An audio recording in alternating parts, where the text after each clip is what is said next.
Setelah 2 sampai 3 jam evakuasi di rel tersebut, wah epic lagi nih es. Bener aja, salah satu warga menemukan potongan telapak tangan.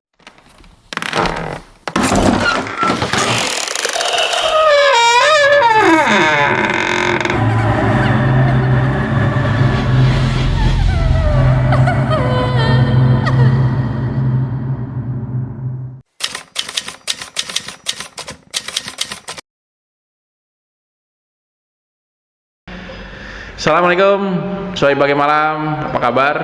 Sama gue lagi Angga, and welcome back. Apakah kalian sudah siap menjadi bagian malam untuk kami? Jika sudah siap, tutup rapat-rapat pintu dan jendela rumah kalian. And let's see.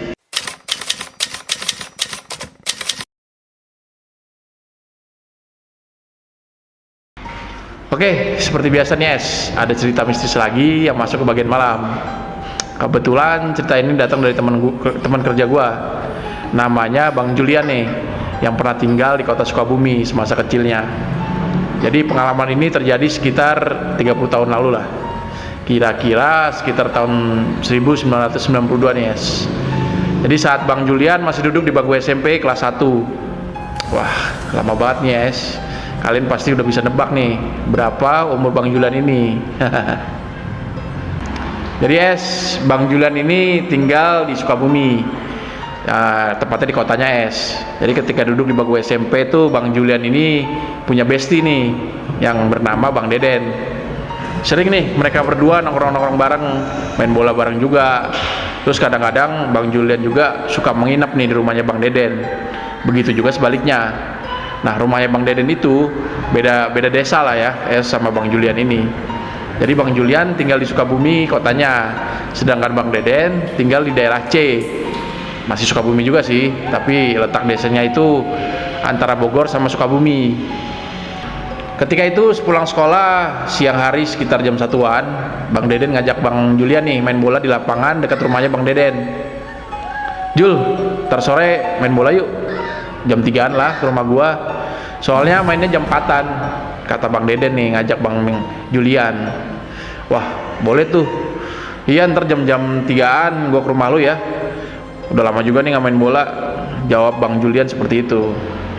Nah, itu dia Jul. Mumpung teman-teman rumah gua lagi pada bisa main bola juga nih, jadi lumayan rame ntar. Seru pasti kalau lagi rame, saut dari Bang Deden.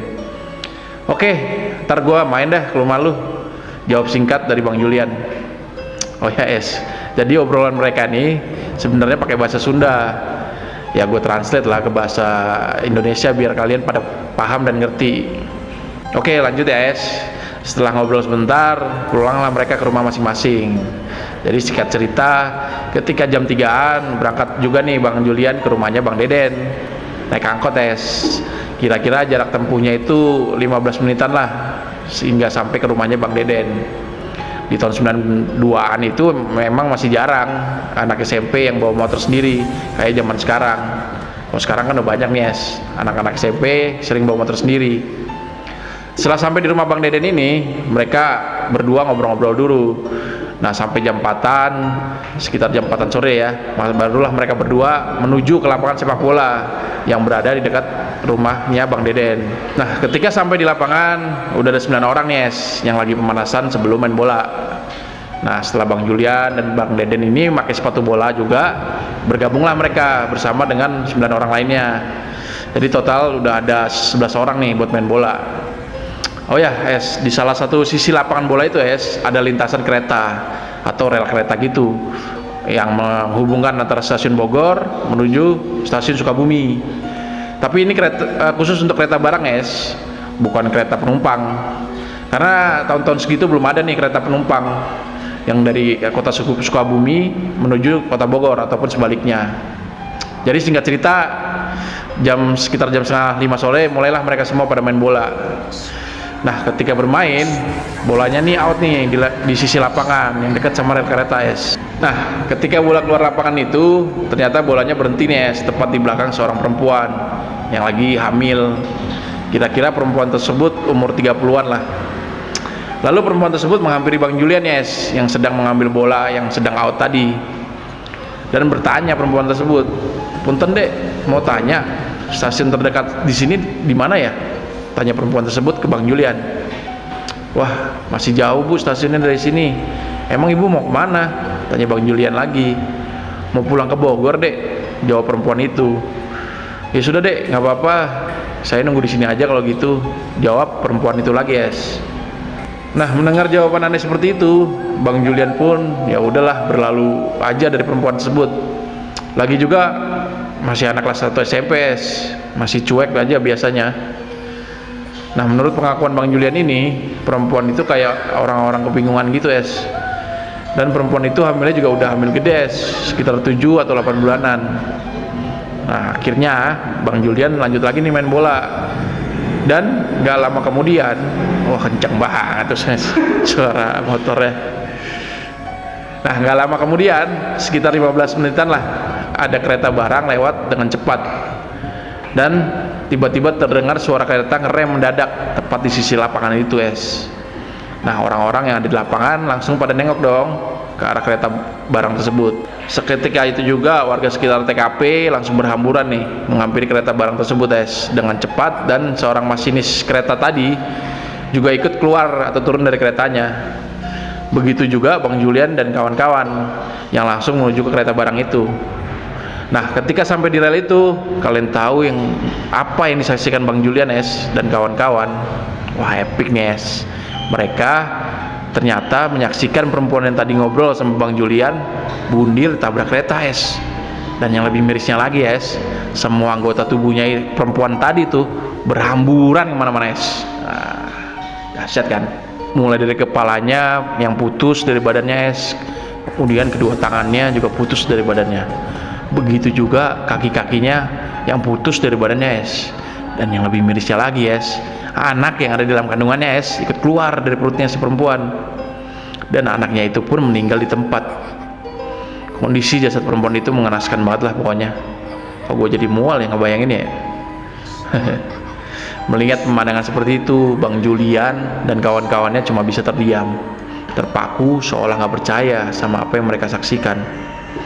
Warga yang panik pun melihat kejadian tersebut mulai menutupi jasad perempuan itu dengan koran-koran.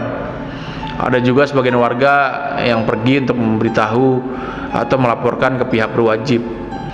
Nah, ketika pihak berwajib datang, seperti biasa ya, mereka menanyakan keterangan-keterangan warga tersebut, termasuk si masinis kereta. Sebagian warga ada yang membantu pihak berwajib membersihkan dan mengumpulkan bagian-bagian tubuh perempuan itu yang posisinya udah kemana-mana, berhamburan lah es. Nah, sementara itu Bang Julian dan kawan-kawan masih menyaksikan nih proses evakuasi tersebut. Kemudian hari pun mulai gelap, proses evakuasi terus berlanjut. Karena sudah mulai gelap nih es, Bang Julian pun memutuskan untuk segera pulang ke rumahnya. Soalnya kalau kemalaman takut udah nggak ada angkot lagi. Ketika Bang Julian pulang, kawan-kawan Bang Julian yang tadi main bola es ikut pada pulang juga ke rumah masing-masing. Mereka pada bubar dari tempat kejadian perkara itu. Nah, singkat cerita, ketika Bang Julian sampai di rumah, Bang Julian masih keinget terus nih sama kejadian hari itu. Padahal baru aja ngobrol, kok bisa ya tiba-tiba badan ibu-ibu tadi jadi hancur dan berhamburan kayak gitu badannya. Bang Julian dalam hati. Katanya Bang Julian sih, dia sampai nggak bisa tidur nih es. Nah, keesokan harinya pas di sekolah, Bang Julian nanyalah ke Bang Deden, kemarin gimana Den akhirnya? Tanya Bang Julian. Oh, udah beres kok katanya. Soalnya pas lu balik, gua sama teman-teman yang lain juga pada balik. Jawab Bang Deden seperti itu es. Singkat cerita, di hari ketiga nih es, setelah kejadian, malam harinya sekitar jam 11-an lewat di desa C tersebut, yaitu desanya Bang Deden, ada yang mengetuk pintu es di rumah Pak Cecep. Tok tok tok, suara pintu diketuk es. Keluarlah Pak Cecep untuk nemuin tamunya itu. Pak Cecep heran dong, jam 11-an malam kok ada yang datang ke rumahnya, seorang perempuan lagi dengan muka yang pucat yang sedang menggendong anak bayi. Ya, ada apa Bu? Tanya Pak Cecep ke ibu tersebut. Malam Pak, saya mau nyari cincin saya. Bapak lihat cincin saya nggak? Tanya perempuan tersebut. Waduh, saya nggak tahu Bu, maksud ibu gimana ya? Ibu dari mana ya malam-malam gini ke rumah saya? Jawab Pak Cecep. Saya dari Bogor Pak, lagi nyari cincin saya. Ya udah, saya permisi ya Pak. Jawab perempuan tersebut sambil ya udah berlalu gitu aja, meninggalkan rumahnya Pak Cecep. Merasa aneh nih, Pak Cecep pun masuk kembali ke dalam rumah, lalu menceritakan kejadian itu kepada istrinya nih Masa Bu, malam-malam jam segini ada yang datang ke rumah? Yaitu seorang perempuan bawa bayi lagi, nanyain cincin ke bapak. Penjelasan Pak Cecep ke istrinya nih yang tadi udah mau tidur, mendengar suaminya cerita kayak gitu nih jadi nggak ngantuk lagi nih si istrinya Pak Cecep. Kok aneh ya Pak? Tanya Bu Cecep keheranan. Itu dia Bu, bapak juga heran. Ya udahlah, kita tidur aja sekarang Bu, jawab Pak Cecep kayak gitu Esok harinya normal lagi nih di desa C itu. Tapi menjelang malam hari, sekitar jam 11-an lewat atau sampai jam 12-an lah, ada lagi rumah salah satu warga yang didatangi sama sosok perempuan pucat sambil menggendong anak bayi. Tok tok tok, dibukalah pintu itu. Maaf, ereking Teng. Maaf, ada apa ya Bu, malam-malam bertamu? Ibu dari mana? Tanya pemilik rumah itu. Saya dari Bogor Pak, saya mau nyari cincin saya, jawab perempuan itu. Wah, saya nggak tahu apa-apa Bu, jawab singkat pemilik rumah itu. Ya udah, saya permisi Pak, jawab perempuan itu sembari berjalan meninggalkan rumah itu dan kemudian menghilang gitu aja Di hari berikutnya pas malam hari seperti itu lagi sekitar di atas jam 11-an malam, ada warga yang datangin lagi nih sama perempuan tersebut, ngetuk-ketuk pintu terus nanyain cincin sama si pemilik rumah. Jadi udah ada 3 warga nih yang didatengin. Tapi desa C masih ada maim aja, berarti masih nggak ada cerita-cerita tentang kejadian yang didatengin perempuan malam-malam. Nah malam berikutnya di atas jam 11-an malam ada lagi warga yang didatengin sama perempuan tersebut, nanyain cincin juga. Jadi total udah 4 warga yang didatengin. Tapi masih pada diem dan nggak ada yang cerita juga nih warga-warga yang didatengin tadi. Jadi tiap malam warga desa C didatengin nih sama perempuan itu Nah ketika total sudah ada 10 warga yang didatengin perempuan itu yang membawa bayi dan nanyain cincin, berarti udah ada 10 hari nih barulah cerita mulai menyebar di desa C itu Walaupun warga udah banyak yang mengetahui kejadian teror itu, perempuan itu tetap datang ke rumah warga di malam-malam berikutnya. Dan perempuan itu selalu datang di atas jam 11-an malam sambil gendong anak bayi, kemudian mengetuk pintu, nanyain cincin, kemudian pamit dan menghilang gitu aja Pernah ada warga yang nyoba menawarkan kebaikan untuk memperbolehkan perempuan tersebut menginap di rumahnya, dan menawarkan juga besok paginya diantar ke Bogor setelah menginap di rumahnya. Tapi perempuan itu tidak merespon cuma nanyain cincin, kemudian kalau nggak ada ya udah perempuan itu pamitan dan berlalu gitu aja. Dan anehnya nih, ketika salah satu warga itu mencoba mengejar dengan maksud biar bermalam dulu di rumahnya, tapi perempuan itu udah hilang nggak tahu kemana. Besok paginya ketika di sekolah, ceritalah Bang Deden ke Bang Julian. Jul, wah ngeri desa gue sekarang Jul, kata Bang Deden. Kenapa emangnya Den? Tanya Bang Julian. Ya Jul, jadi tiap malam di atas jam 11-an tetangga-tetangga gua didatengin sama perempuan yang berwajah pucat, lagi gendong anak, terus nanyain cincin, jawab Bang Deden dengan serius. Seolah tak percaya, Bang Julian pun penasaran dong dan berniat menginap di rumahnya Bang Deden pas malam minggu untuk membuktikan hal tersebut yang bener lu Den, malam minggu besok mau nginep deh di rumah lu, penasaran juga gue soalnya, kata Bang Julian menantang maut. Singkat cerita, malam minggu pun tiba dan Bang Julian pun benar-benar menginap di rumahnya Bang Deden untuk membuktikan.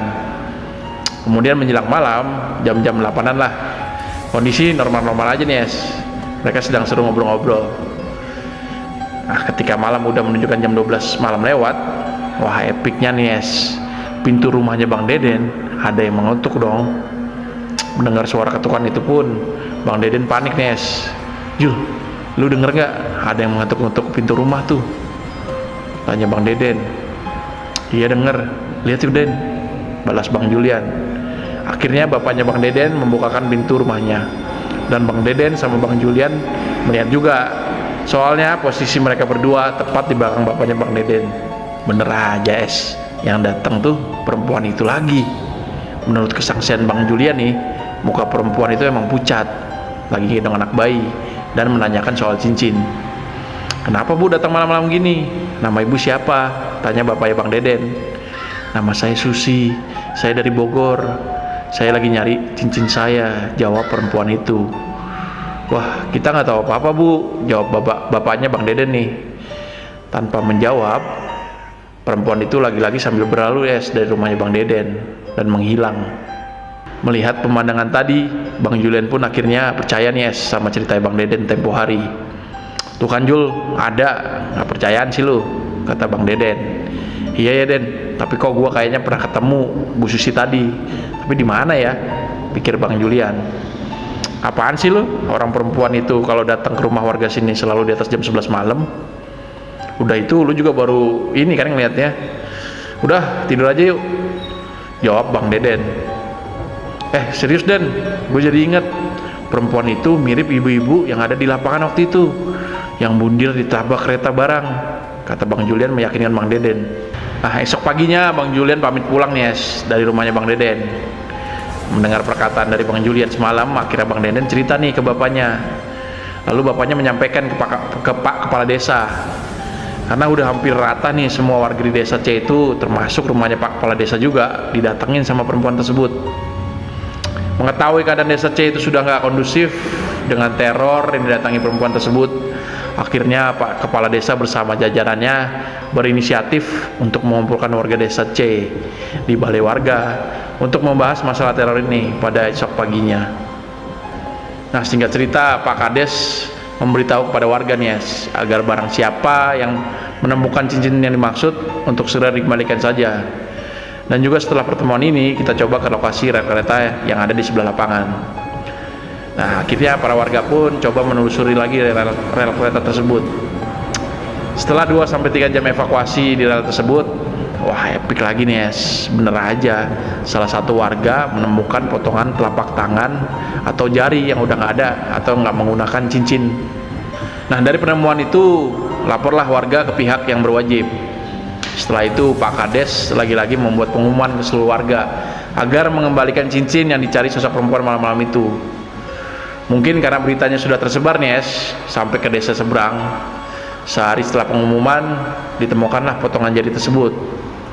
Akhirnya ada seorang pemuda yang datang ke kantor balai desa dan menyerahkan cincin tersebut Nah, seorang pemuda tersebut mengakui nih kalau sewaktu kejadian itu dia memang mengambil cincinnya dari jari perempuan tersebut. Jadi pas kejadian itu ada pemuda dari desa seberang nih yang kebetulan lagi lewat situ dan ikut membantu evakuasi jasad perempuan itu Nah, di saat itulah pemuda itu mengambil cincin perempuan tersebut dari jarinya. Menurut pengakuan si pemuda itu, tiap malam dia dimimpiin sama sosok perempuan yang marah-marah dengan wajah yang udah berantakan Dalam artian matanya tuh keluar, bentuk hidung udah nggak simetris lagi, tapi bicaranya jelas banget meminta cincin itu.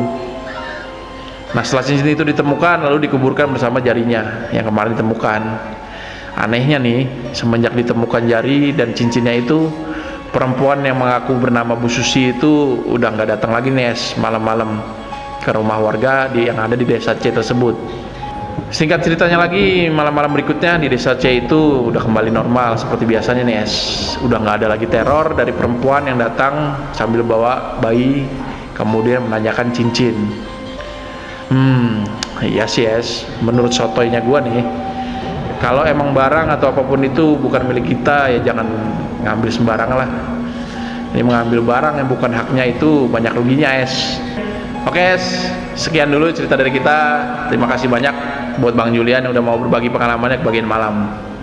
Terima kasih juga buat kalian yang udah menonton channel ini. Jangan lupa di subscribe, like, share, dan komen Jangan lupa juga diaktifin nih lonceng notifikasinya biar kalian nggak ketinggalan cerita-cerita horor atau mistis dari kita.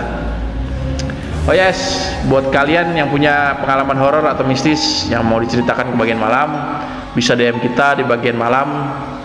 Jangan lupa juga di follow IG-nya. And see you next video.